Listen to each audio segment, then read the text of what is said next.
Competitive na rin ako ng bata ko. Kapag Christmas, talaga sabi ko, gagawa tayo ng steps. Ganito ang sasayawin natin. Ako ang leader talaga. So, ganun Ano ako. to, dancing? Oo, sayo talaga. Tapos talagang gagalingan namin. Tapos pag di ginagaling kasama ko, ako gagalingan ko. Kasi gusto ko manalo kami. Yung parents ko, every night, umaalis yan sila. Nagbabadminton. Oo. Umuwi sila, madaling araw na talaga. Mga 2 a.m. hanggang 4 a.m. So, parang nung time na yun, pag naiiwan ako sa bahay, hindi ako makatulog.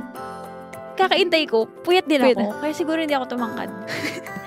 Isa silang nagpautang sa amin nung naghihirap kami. Talaga naka-experience kami ng paghihirap din talaga. Dati, umaabot yung ganun, 2-4 na page na ganito siya. Di ba yung intermediate na paper? Hatiin yun sa 2. Shout out kay Yes, Tita Rose. Tita Rose. Kung nasan ka man, Tita Rose. You're the best. Akong mga ilalaglag sa'yo. So, may isang time na tinakot ko siya, ganyan. So, lagi ako, sobrang haba kasi ng hair ko dati. Yung, as in, buhok ni Sadako. Tinakot ko siya talaga.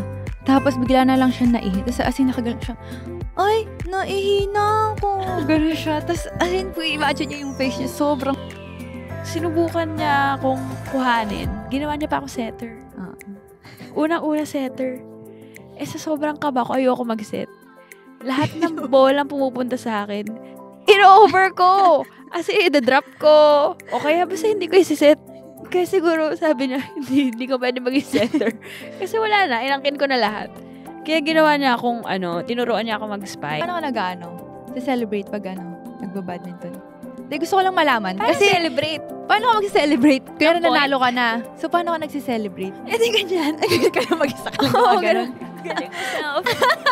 Kasi mag-isa ka lang. Oo. Kasi ako, na-experience ko lahat. Team sports talaga. Paano pag badminton? So, Wala kang ganun, oh, no? diba? Oh. Wala, sige na lang. Yes. Yung racket. Bumipikit lang ako. Yes, nice one. Okay. Ganun.